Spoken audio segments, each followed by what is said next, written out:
Okay, in today's video I'm going to show you how I made this fabric coaster, and it's just made from scraps of fabric.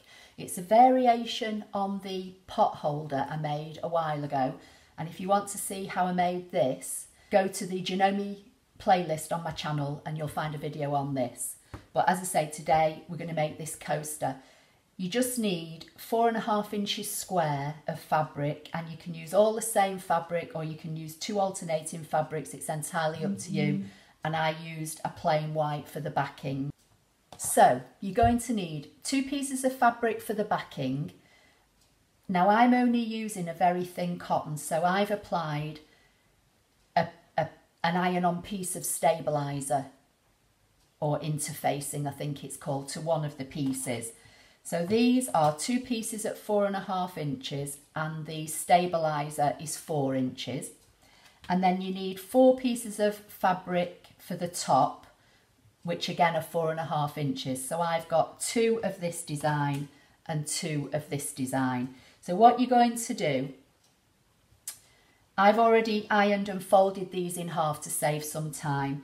You're going to get your first piece of fabric, and with the folded side towards the middle of your backing, you're going to lay these down raw edges to raw edges. So that's your first design. Then your next one goes on top, again fold to the middle, raw edges to the outside. Then you put your third piece down, and then you get your last piece, and this will go down, fold it back, lift up your first piece and tuck it under, and then put this back down. So you've made a little checkerboard, if you like, of four pieces of fabric. Now I'm going to use some clips to hold this together, but you can pin it, you can do whatever you want. You just want it held in place so that you can sew it together.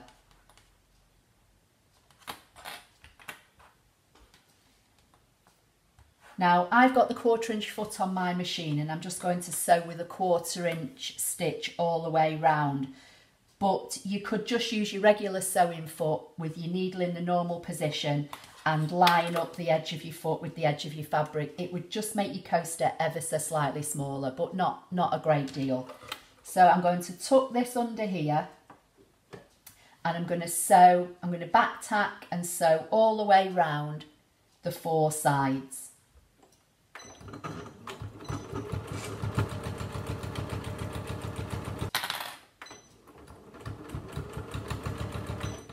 Just going to slow my machine down a little bit. I'm working on a funny angle here just so that I can get the camera so you can see what I'm doing.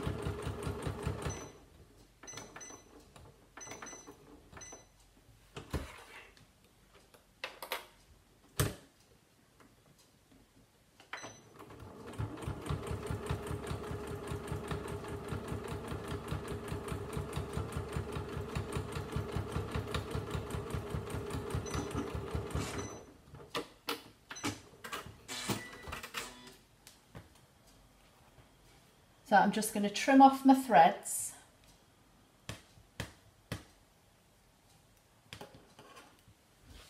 I'm going to cut across the corners, but obviously not cut into the stitches. And I may even just reduce some of the bulk.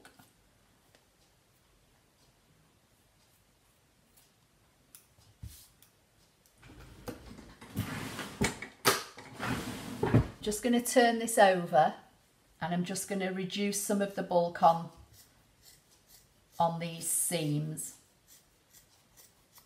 but steering clear of the stitching line.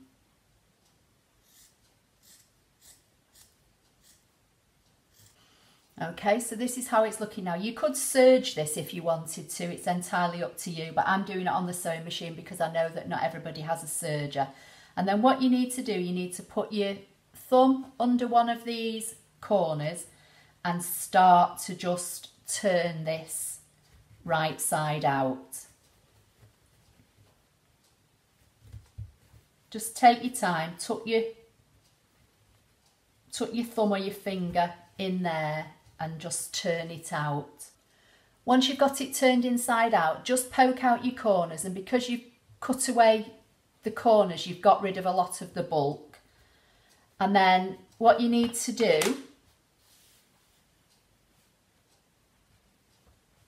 is press it and then top stitch it all around. So I'm just going to give it a quick press. Okay, so this is how it's looking now it's been pressed, and I'm just going to do the same thing, sew around the edge just to give it a top stitch. You don't need to, it will hold together perfectly well just as it is, but on this one I top stitched, so I think I'll do this one to match.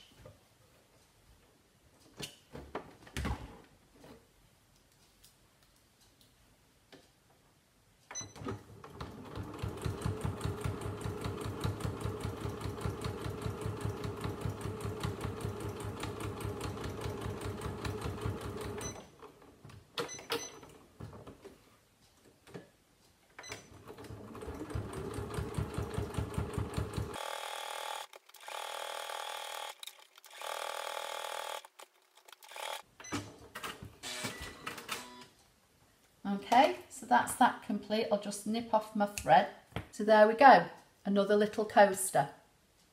Just chop off those threads on the back.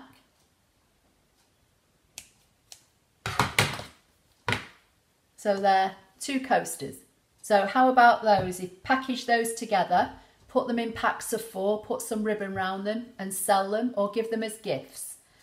So I hope you found that helpful. Please give the video a thumbs up if you liked it. Don't forget to subscribe, and I'll see you in the next video. Thank you.